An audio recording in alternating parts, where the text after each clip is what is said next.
നമസ്കാരം. Indian automobile industry നമ്മൾ വളരെ ക്ലോസ് ആയിട്ടൊന്ന് വാച്ച് ചെയ്യുകയാണെന്നുണ്ടെങ്കിൽ ഇന്ത്യൻ ഓട്ടോമൊബൈൽ ബ്രാൻഡുകൾ വളരെ നല്ല വളർച്ച നേടിക്കഴിഞ്ഞു എന്നുള്ളതാണ്. ഇംപ്രസീവാണ്. പക്ഷേ മഹീന്ദ്ര എന്ന് പറയുന്നൊരു ബ്രാൻഡ് ഇൻ്റർനാഷണൽ സ്റ്റാൻഡേർഡ് അച്ചീവ് ചെയ്ത് കഴിഞ്ഞു എന്നുള്ളതും വളരെ വളരെ അഭിമാനത്തോടു കൂടി പറയാവുന്നൊരു കാര്യമാണ്. നമ്മൾ നോക്കുകയാണെന്നുണ്ടെങ്കിൽ ഇപ്പോൾ സൗത്ത് ആഫ്രിക്കയൊക്കെ മഹീന്ദ്രയുടെ വളരെ പ്രധാനപ്പെട്ട ഒരു മാർക്കറ്റാണ്. ഇന്നത്തെ ബ്ലോഗിലൂടെ നമ്മൾ ഡിസ്കസ് ചെയ്യാൻ പോകുന്നത് വളരെ ഇമ്പോർട്ടൻ്റ് ആയിട്ടുള്ളൊരു കാര്യമാണ്. കാരണം മഹീന്ദ്രയ്ക്ക് എപ്പോഴും നമ്മുടെ ഇൻഡിപെൻഡൻസ് ഡേ ഓഗസ്റ്റ് 15 വളരെ പ്രധാനപ്പെട്ട ഒരു ഇവൻ്റായിട്ട് അവർ ആഘോഷിക്കുന്ന ഒരു ദിവസമാണ്. നമ്മളെല്ലാ ഭാരതീയർക്കും അതിൽ അഭിമാനമുണ്ട്. പ്രധാനമായിട്ടുള്ളൊരു കാര്യമെന്ന് പറയുന്നത് അവരുടെ ഏറ്റവും പ്രധാനപ്പെട്ട സുപ്രധാനമായിട്ടുള്ള ലോഞ്ചുകളൊക്കെ വരുന്നത് ഓഗസ്റ്റ് 15 അപ്പോൾ ഇതിനകത്ത് ഏറ്റവും ഇമ്പോർട്ടൻ്റ് ആയിട്ട് നമ്മൾ പോയിൻ്റ് ഔട്ട് ചെയ്യുന്ന മറ്റൊരു കാര്യമെന്ന് പറയുന്നത് മഹീന്ദ്ര എന്താണോ ടീസറിൽ കാണിക്കുന്നത്, അല്ലെങ്കിൽ ഇനി വരാൻ പോകുന്ന വാഹനത്തെക്കുറിച്ച് അതിൻ്റെ ഡിസൈൻ ലാംഗ്വേജിനെ കുറിച്ചൊക്കെ മഹീന്ദ്ര പറയുമ്പോഴും കാണിക്കുന്ന വാഹനങ്ങളോട് 95% നീതി പുലർത്തുന്ന ഡിസൈൻ ലാംഗ്വേജിൽ തന്നെയാണ് അതിൻ്റെ പ്രൊഡക്ഷൻ സ്പെക്കും വരുന്നത് എന്നുള്ളതാണ്. വിഷൻ എസ് എന്ന് പറയുന്ന ഒരു കോൺസെപ്റ്റ് ഏകദേശം വർഷങ്ങൾക്ക് മുമ്പ് തന്നെ, വർഷങ്ങളെന്ന് പറയുന്നത് ഏകദേശം 1.5 വർഷങ്ങൾക്ക് മുമ്പ് തന്നെ മഹീന്ദ്ര അതിനെക്കുറിച്ചുള്ള ഡീറ്റെയിൽസ് കാര്യങ്ങളൊക്കെ പുറത്തേക്ക് വിട്ടിട്ടുണ്ടായിരുന്നു. നമുക്കറിയാം, നമ്മളതിൻ്റെ വിഷ്വൽസ് കാര്യങ്ങളൊക്കെ കണ്ടതുമാണ്. ഏറ്റവും പ്രധാനമായിട്ട് നമ്മൾ മനസ്സിലാക്കേണ്ട ഒരു കാര്യം, ആ ഒരു വാഹനം, അതായത് കോഡ് നെയിമാണ് വിഷൻ എസ് എന്ന കോഡ് നെയിമിൽ മഹീന്ദ്ര ഇന്ത്യൻ മാർക്കറ്റ് എന്ന് മാത്രമല്ല വേൾഡിലേക്ക് തന്നെ കൊണ്ടുപോകാൻ കഴിയത്തക്ക രീതിയിലുള്ളൊരു വാഹനം എന്നുള്ള രീതിക്കാണ് ഈ ഒരു വാഹനത്തെ മഹീന്ദ്ര ഡിസൈൻ ചെയ്തിട്ടുള്ളത്. ആ വാഹനം ഇപ്പോൾ ക്യാമോഫ്ലാജ് ചെയ്തുകൊണ്ട് ഇന്ത്യൻ ടെറിട്ടറിയിൽ, ഇന്ത്യൻ സാഹചര്യത്തിൽ ലഡാക്ക് പോലെയുള്ള ഉംലിംഗ്ല പാസ് പോലെയുള്ള ഹൈ ആൾട്ടിറ്റ്യൂഡ് അങ്ങനെയുള്ള സ്ഥലങ്ങളിലൊക്കെ ടെസ്റ്റ് ചെയ്യുന്നുണ്ട്. അതിനർത്ഥം ഈ ഒരു വാഹനം ലോഞ്ചിന് തയ്യാറെടുക്കാൻ പോവുകയാണ് എന്നുള്ളതാണ്. ഓഗസ്റ്റ് 15 വരാൻ പോവുകയാണ്. ഈ ഒരു വാഹനത്തിൻ്റെ ക്യാമോഫ്ലാജ് ചെയ്ത മോഡലുകൾ, ടെസ്റ്റ് വാഹനങ്ങൾ തലങ്ങും വിലങ്ങും ടെസ്റ്റ് ഡ്രൈവ് ചെയ്തുകൊണ്ടിരിക്കുകയാണ്. തീർച്ചയായിട്ടും ഈ ഒരു കോണ്ടൻറ്റ് ഉപകാരപ്രദമാകും എന്ന് വിശ്വസിക്കുന്നു. മാരുതി സുസുക്കിയുടെ ബ്രസയ്ക്ക് മൈൽഡ് ചേഞ്ചുകൾ വരുത്തി അണ്ടർബോഡി CNG കിറ്റും അതുമാത്രമല്ല ഫ്രോങ്സിൽ കാണുന്ന 1 ലിറ്റർ എഞ്ചിനൊക്കെ വെച്ച് വരാൻ പോകുന്നുണ്ട്. ആ ഒരു സെഗ്മെൻറ്റിലേക്കായിരിക്കും ഈ ഒരു വാഹനം വരാൻ പോകുന്നത്. പക്ഷേ ഫീച്ചർ കൊണ്ടും പ്രൈസ് കൊണ്ടുമൊക്കെ കുറച്ച് മുകളിൽ നിൽക്കുന്ന ഒരു വാഹനം തന്നെയായിരിക്കും. അഗ്രസീവായിട്ടുള്ള ലുക്കും അതുമാത്രമല്ല ബോക്സി ഷെൽ സ്ട്രക്ചറുമുള്ള ഈ ഒരു വാഹനത്തിൻ്റെ, മഹീന്ദ്രയുടെ വാഹനങ്ങളെക്കുറിച്ച് പറയുകയാണെന്നുണ്ടെങ്കിൽ റോഡ് പ്രസൻസ് എന്ന് പറയുന്നത് നമുക്ക് മാച്ച് ചെയ്യാൻ കഴിയാത്ത രീതിയിൽ നിൽക്കുന്ന വാഹനങ്ങളാണ്. തീർച്ചയായിട്ടും അത്തരം ഒരു വാഹനമായിരിക്കും ഈ കോഡ് നെയിം എന്ന് പറയുന്ന വിഷൻ എസ്സിൽ വരുന്നത്. ഈ ഒരു കോണ്ടൻറ്റ് ഉപകാരപ്രദമായെങ്കിൽ നമ്മുടെ ചാനലിനെ സപ്പോർട്ട് ചെയ്യണം, സബ്സ്ക്രൈബ് ചെയ്യണം, മാക്സിമം ലൈക്ക് ചെയ്യണം, ഷെയർ ചെയ്യണം, കമൻറ്റ് ചെയ്യണം. എഞ്ചിൻ പേയുടെ മറ്റൊരു വ്ലോഗിലേക്ക് എൻ്റെ എല്ലാ ഫാമിലി മെമ്പേഴ്സിനും ഹാർദമായ സ്വാഗതം. അപ്പോൾ നമ്മൾ ആദ്യമേ തന്നെ പറയുന്നു, ഈ ഒരു വാഹനം 4 മീറ്ററിന് താഴത്തേക്ക് ലെങ്ത്ത് ഉള്ള ഒരു വാഹനമായിരിക്കും. അതിനർത്ഥം മഹീന്ദ്ര തീർച്ചയായിട്ടും ആ GSTയുടെ ബെനിഫിറ്റ് നേടാൻ പോകുന്നു എന്നുള്ളതാണ്. മറ്റൊരു കാര്യം എന്ന് പറയുന്നത്, ഈ ഒരു വാഹനത്തിൻ്റെ ചേസിസ് എന്ന് പറയുന്നത് മഹീന്ദ്രയുടെ ഏറ്റവും ലേറ്റസ്റ്റ് ആയിട്ടുള്ള പ്ലാറ്റ്ഫോമിലാണ് ഈ ഒരു വാഹനം വരാൻ പോകുന്നത്. അതായത് ഫ്രീഡം ന്യൂ IQ പ്ലാറ്റ്ഫോം എന്ന് പറയുന്ന ലേറ്റസ്റ്റ് ആയിട്ടുള്ള ഒരു പ്ലാറ്റ്ഫോമിലാണ് വരുന്നത്.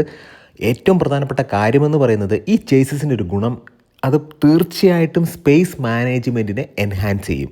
അതായത് ഈ ഒരു വാഹനം 4 മീറ്ററിന് താഴത്തേക്കാണ്. അതിൽ തന്നെ ഏറ്റവും കൂടുതൽ ബൂട്ട് സ്പേസ് കിട്ടത്തക്ക രീതിയിലുള്ള സ്പേസ് മാനേജ്മെൻറ്റും അതുമാത്രമല്ല ലെഗ് റൂമും ഹെഡ് റൂമിൻ്റെയൊക്കെ മാനേജ്മെൻറ്റൊക്കെ വളരെ ഇമ്പോർട്ടൻ്റ് ആണ് ഇത്തരം സെഗ്മെൻറ്റിൽ. അതുകൊണ്ട് തന്നെ മാക്സിമം സ്പേസ് മാനേജ്മെൻറ്റിന് മഹീന്ദ്രയുടെ ഫ്രീഡം ന്യൂ IQ പ്ലാറ്റ്ഫോം തീർച്ചയായിട്ടും ഈ ഒരു വാഹനത്തെ ഹെൽപ്പ് ചെയ്യും എന്നുള്ളത് വസ്തുത തന്നെയാണ്. ഇത് ബൊലെറോ നിയോ എന്ന് പറയുന്ന വാഹനത്തിനെ പോലെ തന്നെ ഒരു 4 മീറ്ററിന് താഴത്തേക്ക് ലെങ്ത് ഉള്ളൊരു വാഹനം തന്നെയായിരിക്കും. പക്ഷേ ബൊലെറോ നിയോയേക്കാളും അപ്പർ ഹാൻഡ് ഈ ഒരു വാഹനത്തിനുണ്ട്. അതിന് കാരണം ഏറ്റവും ലേറ്റസ്റ്റ് ആയിട്ടുള്ള ഈ ഒരു പ്ലാറ്റ്ഫോം തന്നെയാണ്. അപ്പോൾ 2 കാര്യങ്ങൾ നമ്മൾ പറഞ്ഞു. ഒന്ന്, 4 മീറ്ററിന് താഴത്തേക്ക് ലെങ്ത്ത്. രണ്ടാമത്തത്, ഏറ്റവും പ്രധാനമായിട്ടും ഏറ്റവും ലേറ്റസ്റ്റ് ആയിട്ടുള്ള ഫ്രീഡം ന്യൂ IQ എന്ന് പറയുന്ന പ്ലാറ്റ്ഫോമിലാണ് ഈ ഒരു വാഹനം വരാൻ പോകുന്നത്. അതുപോലെ തന്നെ നമ്മൾ എഞ്ചിനിലേക്ക് നമ്മൾ നോക്കുകയാണെന്നുണ്ടെങ്കിൽ, ഹൃദയം എഞ്ചിൻ നമ്മൾ ബൊലെറോ നിയോയിലൊക്കെ കണ്ടിട്ടുള്ള ആ ഒരു 1.5 ലിറ്റർ ഡീസൽ എഞ്ചിനായിരിക്കും മിക്കവാറും വരാൻ പോകുന്നത്. പക്ഷേ നമ്മൾ XUV 3XOയിലൊക്കെ കണ്ടിട്ടുള്ള ആ ഒരു engine, diesel engine 1.5 litre diesel എഞ്ചിനും വരാനുള്ള സാധ്യതയുണ്ട്. പക്ഷേ ഏറ്റവും പ്രധാനമായിട്ട് നമ്മൾ മനസ്സിലാക്കേണ്ട ഒരു കാര്യമെന്ന് പറയുന്നത്, 1.2 ലിറ്റർ ടർബോ ചാർജ്ഡ് നമ്മുടെ XUV 3XOയിലൊക്കെ കാണുന്ന ആ സെയിം പെട്രോൾ എഞ്ചിൻ ഈ ഒരു വാഹനത്തിലേക്ക് വരും. ഡീസൽ തീർച്ചയായിട്ടും കൺഫേംഡ് ആണ്. കാരണം സ്പൈ ഷോട്ടിലൊക്കെ നമ്മൾ കൃത്യമായിട്ട് ഈ ആഡ് ബ്ലൂവിൻ്റെ പ്രൊവിഷൻസ് നമ്മൾ കണ്ടിട്ടുണ്ട്. മറ്റൊരു കാര്യമെന്ന് പറയുന്നത്, ഓരോ ക്യാമോഫ്ലാജ് ചെയ്ത വാഹനത്തിലും അലോയ് വീൽസിൻ്റെ ഡിസൈൻ ഡിഫറൻ്റ് ആയിട്ട് കാണുന്നുണ്ട്. 10 സ്പോക്ക് ആയിട്ടുള്ള അലോയ് വീൽസ് കാണുന്നുണ്ട്. അത് മാത്രമല്ല 5 സ്പോക്ക് ആയിട്ടുള്ള അലോയ് വീൽസും കാണുന്നുണ്ട്. അത് കമ്പനിയുടെ ഒരു ആളുകളെ പറ്റിക്കാൻ എന്നുള്ള രീതിക്ക് നമുക്ക് കണ്ടാൽ മതി. ഏറ്റവും പ്രധാനപ്പെട്ട കാര്യം എന്ന് പറയുന്നത് 18 ഇഞ്ചിൻ്റെ അലോയ് വീൽസ് ആയിരിക്കും. 220 മില്ലിമീറ്ററിന് അല്ലെങ്കിൽ 225 ആ ഒരു റേഞ്ചിൽ തീർച്ചയായിട്ടും നമുക്ക് ഗ്രൗണ്ട് ക്ലിയറൻസ് ഈ ഒരു വാഹനത്തിൽ പ്രതീക്ഷിക്കാം. മറ്റൊരു കാര്യമെന്ന് പറയുന്നത് കമ്പനി ഫിറ്റഡ് ഫുഡ് റെസ്റ്റ് കാര്യങ്ങളൊക്കെ ഈ ഒരു വാഹനത്തിലേക്ക് വരും. വെർട്ടിക്കൽ എന്ന് പറയുന്ന ആ ഒരു രീതിയിലായിരിക്കും ഈ ഒരു വാഹനത്തിൻ്റെ ഇൻഡിക്കേറ്റേഴ്സും ഹെഡ്ലൈറ്റിൻ്റെ പ്ലേസ്മെൻറ്റ് കാര്യങ്ങളൊക്കെ വരുന്നത്. ഹൊറിസോണ്ടൽ ഹെഡ്ലൈറ്റുകളുടെ കാലമൊക്കെ മാറി ഇപ്പോൾ എല്ലാം വെർട്ടിക്കലാണ്. അതിപ്പോൾ നോക്കുകയാണെന്നുണ്ടെങ്കിൽ നമ്മൾ ഫോഗ് ലാമ്പ് ആണെന്നുണ്ടെങ്കിലും DRLs ഒക്കെ ആണെന്നുണ്ടെങ്കിലും വെർട്ടിക്കൽ ഡിസൈനാണ് ഇവിടെ കൂടുതൽ ഫോക്കസ് ചെയ്തിട്ടുള്ളത്. ഫ്രണ്ടിലേക്ക് നമ്മൾ നോക്കുകയാണെന്നുണ്ടെങ്കിൽ ഹൈലി ക്യാമോഫ്ലാജ് ചെയ്ത മോഡലുകളാണ് ഇപ്പോൾ നമ്മൾ കണ്ടുകൊണ്ടിരിക്കുന്നത്. എന്നാൽ പോലും ഈ ഒരു വാഹനത്തിന് തീർച്ചയായിട്ടും ലെവൽ 2 അഡാസിൻ്റെ ഒരു പ്രൊവിഷൻ അവിടെ കൊടുത്തിട്ടുണ്ട്. എത്രത്തോളം ഇന്ത്യൻ സാഹചര്യത്തിൽ ലെവൽ 2 അഡാസ് ആളുകൾക്ക് ഹെൽപ്പാകും എന്നുള്ളതും കണ്ടറിയേണ്ടതായിട്ടുണ്ട്. മറ്റൊരു കാര്യമെന്ന് പറയുന്നത് ഈ ലെവൽ 2 അഡാസ് വരുമ്പോൾ പ്രൈസിങ്ങിനെ അതെങ്ങനെ ബാധിക്കും എന്നുള്ളതും നമ്മൾ തീർച്ചയായിട്ടും കണ്ടറിയേണ്ടതായിട്ടുണ്ട്. പിന്നെ ഈ ഒരു ബോക്സി ഷേപ്പാണ്. അത് മാത്രമല്ല വാഹനത്തിന് ഒരു ജൈജാൻറ്റിക് ഫീൽ ലഭിക്കാൻ വേണ്ടിയിട്ട്, ഒരു അഗ്രസീവ് ലുക്ക് ലഭിക്കാൻ വേണ്ടിയിട്ടും തീർച്ചയായിട്ടും ടെയിൽ ഗേറ്റിൽ മൗണ്ട് ചെയ്തിട്ടുള്ള സ്പെയർ വീലുകൾ നമുക്ക് കാണാൻ കഴിയുന്നുണ്ട്. അപ്പോൾ അത്തരത്തിൽ ഈ ഒരു വാഹനത്തെ നമ്മൾ നോക്കിക്കാണുമ്പോൾ ഒരു മിനി സ്കോർപ്പിയോ എന്നുള്ള രീതിക്ക് നമുക്ക് കാണാം. എന്ന് കരുതി ഇതൊരു മിനി സ്കോർപ്പിയോ അല്ല, ഒരു സ്കോർപ്പിയോയുടെ ഒരു കുഞ്ഞൻ വേർഷൻ എന്നൊന്നും നമുക്കൊരിക്കലും പറയാൻ കഴിയില്ല. ഒരു ഡിഫറൻറ്റ് വാഹനമാണ്, ഒരു പുതിയ വാഹനമാണ്. എൻജിൻ മാത്രമാണ് അവരുടെ മറ്റുള്ള വാഹനങ്ങളിൽ നിന്നും കടം എടുക്കാൻ സാധ്യതയുള്ളത്. ക്യാമോഫ്ലാജ് ചെയ്തിട്ടുള്ള പല വാഹനത്തിലും നമ്മൾ റൗണ്ട് ഷേപ്പ് ഹെഡ് ലാമ്പുകൾ കണ്ടിട്ടുണ്ടായിരുന്നു. പക്ഷേ അത് വരാനുള്ള സാധ്യത വളരെ വളരെ കുറവാണ്. കാരണം മഹീന്ദ്ര സാധാരണഗതിയിൽ ഇപ്പം XUV 700 എന്ന് പറയുന്ന വാഹനം, ഇപ്പോൾ 7XO എന്ന് പറയുന്ന വാഹനത്തിൻ്റെയൊക്കെ ടെസ്റ്റ് നടത്തിയപ്പോൾ ഈ റൗണ്ട് ഹെഡ് ലാമ്പ് വെച്ച് കാഴ്ചക്കാരെ പറ്റിക്കാൻ ശ്രമിച്ചിട്ടുണ്ടായിരുന്നു. അത് വരാൻ സാധ്യത വളരെ കുറവാണ്. തീർച്ചയായിട്ടും ഫ്ലഡ് ഫിറ്റഡ് ഡോർ ഹാൻഡിൽസ് ഈ ഒരു വാഹനത്തിലേക്ക് വരും എന്നുള്ളതും മറ്റൊരു അഡ്വാൻറ്റേജ് ആയിട്ട് കാണാം. കാരണം അത് എയറോഡൈനാമിക് പ്രൊപ്പോർഷനായിട്ട് കുറച്ചും കൂടെ എൻഹാൻസ് ചെയ്യുന്നുണ്ട്, മൈലേജിനെ എൻഹാൻസ് ചെയ്യും എന്നൊക്കെയാണ് പഠനത്തിൽ പറയുന്നത്. പക്ഷേ പ്രാക്ടിക്കലി അത് ഉപയോഗിക്കാൻ കുറച്ച് പാടാണ് എന്നുള്ളതും വസ്തുതയാണ്. നമ്മൾ ബാക്ക് ഡിസൈനൊക്കെ നോക്കുകയാണെന്നുണ്ടെങ്കിൽ നമുക്ക് അവിടെ ഇവിടെയൊക്കെ ആയിട്ട് സ്കോർപ്പിയോ എന്നിൻ്റെ കുറച്ച് എലമെൻറ്റ്സ് ഒക്കെ കാണാം. പക്ഷേ പാർട്ട് ഷെയറിംഗ് ഇല്ലാത്ത പ്രധാനപ്പെട്ട ഒരു ഭാഗം എന്ന് പറയുന്നത് ORVM ആണ്.